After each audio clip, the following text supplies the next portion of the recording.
जय शिवराय। आज मी बनवणार आहे सांजा पोळी। त्याच्यासाठी इथे मी 1 वाटी रवा भाजून घेते। इथे मोठा रवा घेतलेला आहे मी, तुम्ही बारीक रवा यूज करू शकता। त्याच्यानंतर मी इथे 1.5 वाटी पाणी घालून घ्यायचे। ज्या वाटीने आपण रवा घेतला आहे त्याच वाटीने 1.5 वाटी पाणी घालून घ्यायचे आणि त्याच वाटीने 1 वाटी मी इथे गूळ घेतलेला आहे। गूळ तुम्ही कोणताही यूज करू शकता। 1 चमचा तूप घातले मी आणि आपण जो भाजून घेतलेला रवा आहे तो घालून व्यवस्थित घट्ट होईपर्यंत हलवून घ्यायचे। वेलची आणि जायफळची पावडर घालून परत एकदा मिक्स करून घेऊया। 1 चमचा घेतले, तुम्ही तुमच्या अंदाजाने घालू शकता। थंड करायला ठेवून दिले एक बाजूला मी स्टफिंग ते। इथे मी कणिक मळून घेतलं आहे पहा। आपण जसं चपातीला कणिक मळतो सेम त्या पद्धतीनेच मळले मी, थोडं मीठ घालून कणकेत। हे पहा, वाटी तयार करून घ्यायचे। त्याच्यामध्ये जे आपण पुरण केलेलं आहे ते पुरण घालून घेऊया रव्याचं।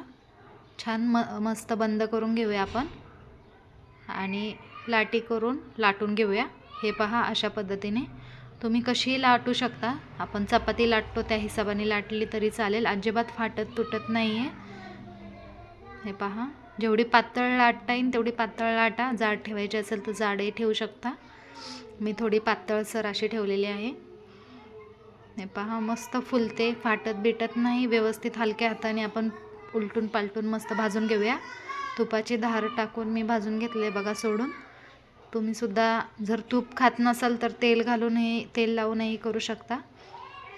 सेम त्याच पद्धतीने मी परत एकदा करून दाखवते तुम्हाला। 1 वाटी तयार करून घेतली इथे, जे आपण रव्याचं सारण आहे त्याचा गोळा करून जसं सेम आपण पीठ घेतो त्या अंदाजानेच आपण त्याचं पुरण असतं ते घ्यायचं आहे। हे पहा, लाटी तयार करून पुन्हा हलक्या हाताने लाटा किंवा आपण पोळी लाटतो त्या हिशोबाने लाटा। अजिबात फाटत नाही, चिटकत नाही। हलक्या हलक्या हाताने लाटून घ्यायचं व्यवस्थित गोलसर असं।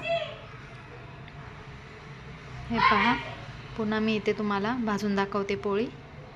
मस्त फुलते पोळी बघा। तूप सोडून वरून मस्त भाजून घ्यायचं आहे।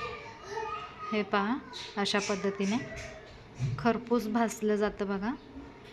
पोळी आपली रेडी आहे, काढून घेऊया। अशा पद्धतीने मी सगळ्या पोळ्या तयार करून घेतले। छोट्या मुलांना तर आवर्जून आवडतात बघा, तुम्ही नक्की खायला द्या। दुधासोबत खाऊ शकतो आपण पोळी, किंवा छोटी मुलं अशीही खातात।